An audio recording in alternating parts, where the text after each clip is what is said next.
Once we are done with interpretation, एक बार हमने इंटरप्रिटेशन कर ली है, यानी एनालाइजिंग द बिजनेस परफॉर्मेंस कर चुके हैं, चेकिंग द बिजनेस परफॉर्मेंस कर चुके हैं। अब the next step is communicating, right? अब हमें अपनी बिजनेस ट्रांजैक्शंस को, अपनी बिजनेस परफॉर्मेंस को कम्युनिकेट करना है, राइट? ऐसा ही है। So once the business transactions are interpreted, एक बार जब आपने बिजनेस ट्रांजैक्शंस को इंटरप्रेट कर लिया है, once the business transactions are interpreted, एक बार आपने बिजनेस ट्रांजैक्शंस को इंटरप्रेट कर लिया है, they need to be communicated, right? They need to be communicated. एक बार जब आपने बिजनेस ट्रांजैक्शंस को इंटरप्रेट कर लिया है, एनालाइज कर लिया है, परफॉर्मेंस चेक कर ली है, they need to be communicated. अब ये बिजनेस परफॉर्मेंस किसको कम्युनिकेट करना है, राइट? किसको बतानी है business performance, right? This needs to be communicated, this needs to be communicated. This needs to be communicated to the relevant stakeholders. आपको ये परफॉर्मेंस अपने रेलेवेंट स्टेक होल्डर्स को कम्युनिकेट करने की जरूरत है। अब सवाल ये है कि आप अपनी business performance relevant stakeholders को बताओगे, कम्युनिकेट करोगे, लेकिन ये स्टेक होल्डर्स होते कौन हैं? That's the first question, right? कि स्टेक होल्डर्स कौन होते हैं, right? So that's the first question कि ये स्टेक होल्डर्स कौन है।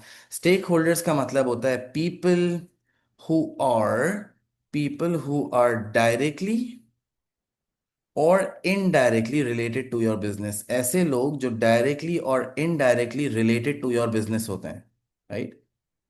पीपल हु आर डायरेक्टली और indirectly related to the business, किसी भी तरीके से उनका बिजनेस से ताल्लुक पैदा होता है, उसको आप अपनी बिजनेस परफॉर्मेंस कम्युनिकेट करते हो, उसको आप अपनी बिजनेस परफॉर्मेंस बताते हो कि आपके बिजनेस ने कैसा परफॉर्म किया, right? This includes this includes managers. आप अपने मैनेजर्स को बताते हो कि आपके बिजनेस ने कैसा परफॉर्म किया है। एम्प्लॉयज को बताते हो ताकि उनको अप्रिसिएशन दे सको, उनको बोनसेस दे सको। गवर्नमेंट्स को बताते हो कि आपने कैसा बिजनेस परफॉर्मेंस दी है ताकि आप टैक्स दे सको।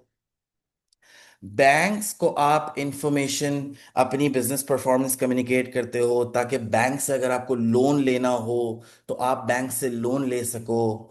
और मे बी डायरेक्टर्स, आपके जो डायरेक्टर्स हैं, आपके जो शेयर होल्डर्स हैं, उनको आप कम्युनिकेट करते हो performance.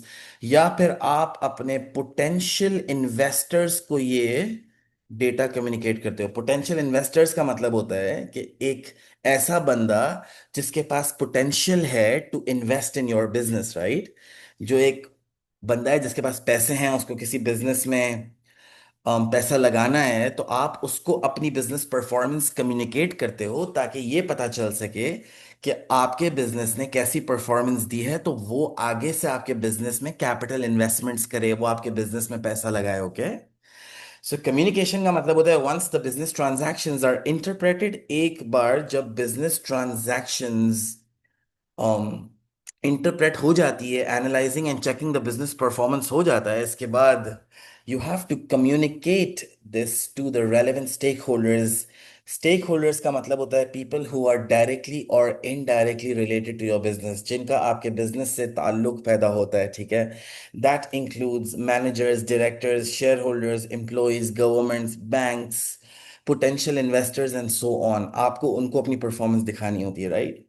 So this is actually the entire complete package of what is accounting.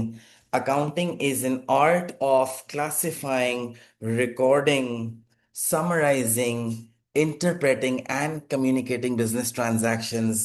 सबसे पहले सबसे पहले the first thing is to realize कि बिजनेस ट्रांजैक्शंस को एल्सर में क्लासिफाई करना है, जो आपने सीख लिया है।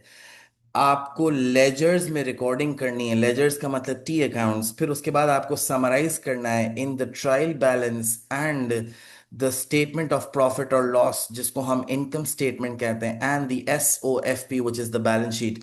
फिर उसके बाद इंटरप्रिटेशन होती है। इंटरप्रिटेशन का मतलब होता है analysing and checking the business performance.